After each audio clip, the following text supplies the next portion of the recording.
नमस्कार, मेरा नाम है मीनू झा और आप देख रहे हैं परिणाम इंडिया। आजादी के बाद पहली बार देश में सभी जातियों की गणना की जाएगी।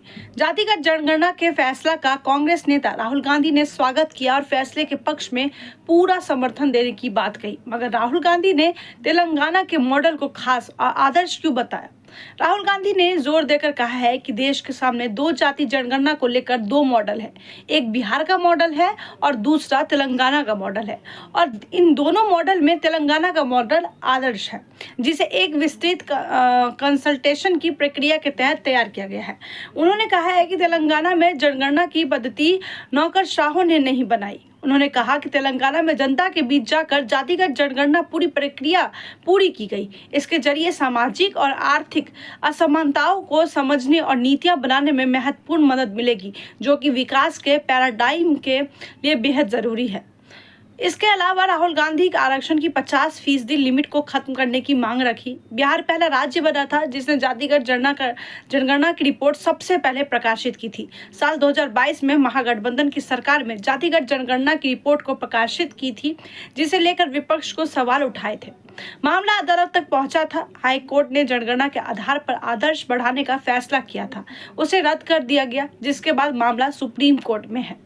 वहीं तेलंगाना में कांग्रेस की सरकार 2023 में बनी। उसके बाद कांग्रेस सरकार ने 2024 के फरवरी में घोषणा की थी कि वो घर घर जाकर सामाजिक आर्थिक सर्वेक्षण और जाति जनगणना कराएगी। सामाजिक आर्थिक शिक्षा, रोजगार, राजनीतिक और जाति सर्वेक्षण किया जाएगा। इसके तहत 57 साल घर घर जाकर लोगों से पूछे गए, जिसमें उनकी हर एक बिंदु का डाटा जुटाया गया। सर्वेक्षण को 94,261 मतगणना कर्मियों ने अंजाम दिया। प्रत्येक को लगभग 150 घर सौंपे गए थे। 50 दिनों तक चले सर्वे में 57 प्रश्नों वाले एक फॉर्म के तहत घर घर जाकर जानकारी एकत्रित की गई थी। जो लोग अपनी जाति और धर्म सार्वजनिक नहीं करना चाहते थे, उनके लिए भी सर्वेक्षण में श्रेणियां बनाई गई थी। सरकार के अनुसार पहले सर्वेक्षण में 96.9% परिवारों ने हिस्सा लिया था, जिसमें से कईयों ने अपनी जाति का विवरण देने से इनकार कर दिया था। इसके बाद बचे हुए 3.1% परिवारों का सर्वेक्षण किया गया।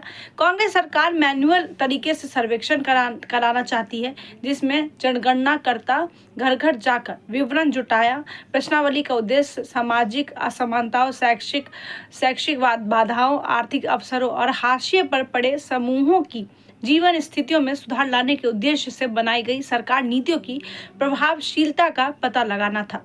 प्रश्नावली में नाम, परिवार के मुखिया के साथ संबंध, धर्म, जाति, उपजाति, आयु, मातृभाषा, आधार, मतदान पहचान पत्र संख्या, क्या विकलांग है, वैवाहिक स्थिति, विवाह के समय, आयु, क्या बच्चे 6 वर्ष की आयु से पहले स्कूल में शामिल हुए, स्कूल की प्रकृति, शैक्षिक योग्यता, 6 से 16 वर्ष के आयु के बीच स्कूल छोड़ने वाले, 17 से 40 वर्ष के बीच पढ़ाई जारी न रखने के कारण, निरक्षर होने की स्थिति में कारण, रोजगार की प्रकृति, स्वरोजगार की स्थिति में उसका विवरण, असंगठित क्षेत्र के श्रमिक की स्थिति में उसका विवरण और जाति व्यवसाय का विवरण आदि लागू हो शामिल थे। लोगों से वार्षिक आय, बैंक खाते का विवरण, क्या आयकर दाता है, क्या किसी जातिगत व्यवसाय से संबंधित बीमारी से पीड़ित है, शिक्षा और रोजगार के मामले में आरक्षण के माध्यम से प्राप्त लाभों का विवरण, क्या अनुसूचित जाति, अनुसूचित जनजाति, पिछड़ा वर्ग, अति पिछड़ा वर्ग के मामले में जाति प्रमाण पत्र प्राप्त किया है, क्या वो खाना बदोश समुदाय से है, वर्तमान में पद धारण करने के संबंध में राजनीतिक पृष्ठभूमि, पद धारण करने की अवधि की संख्या, जनप्रतिनिधि के रूप में कार्य करने के वर्षों की संख्या, क्या वो किसी मनोनीत निगम या बोर्ड या सहकारी समिति या गैर सरकारी संगठन के सदस्य हैं, भूमि स्वामित्व का विवरण जैसे धरनी, पासबुक और अन्य विवरण, कृषि ऋणी, पशुधन, अचल और चल संपत्तियों का विवरण शामिल था। रिपोर्ट आने के बाद कांग्रेस सरकार ने उच्चतम न्यायालय के पूर्व न्यायाधीश न्यायमूर्ति सुदर्शन रेड्डी के नेतृत्व में एक पैनल गठित किया। इसमें पूर्व प्रोफेसर कांचा इलैया उपाध्यक्ष के रूप में और प्रवीण चक्रवर्ती पैनल के संयोजक थे। इसके अलावा अर्थशास्त्री और कार्यकर्ता जियान ट्रेस पैनल के विशेष आमंत्रित सदस्य रहे। सर्वेक्षण के आंकड़ों का विश्लेषण करने के लिए पैनल का गठन किया गया है ताकि वो सुनिश्चित किया जा सके कि किसी भी तरह की कोई गड़बड़ी नहीं। तेलंगाना सरकार ने नागरिकों की सामाजिक, आर्थिक, राजनीतिक और शैक्षिक स्थिति को शामिल करते हुए व्यापक घरेलू सर्वेक्षण के जरिए सिर्फ लोगों की जाति की गणना ही नहीं बल्कि उसके सामाजिक, आर्थिक, राजनीतिक, शैक्षणिक जैसे तमाम आंकड़े जुटाए गए हैं।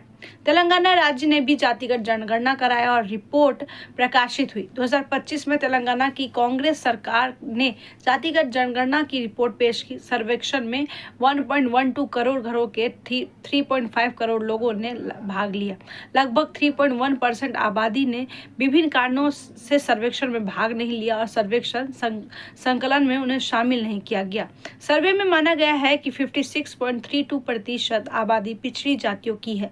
जातिगत सर्वे के बाद ओबीसी के आरक्षण को बढ़ाने का फैसला किया। ओबीसी को मिलने वाले 23% आरक्षण को बढ़ाकर 42% कर दिया गया है। इसके अलावा लित समुदाय की 59 जातियों को सरकारी नौकरियों और शिक्षा में 15% के कुल आरक्षण के 3 वर्गों, वर्ग ए, वर्ग 2, वर्ग 3 में बांटने की सिफारिश की थी।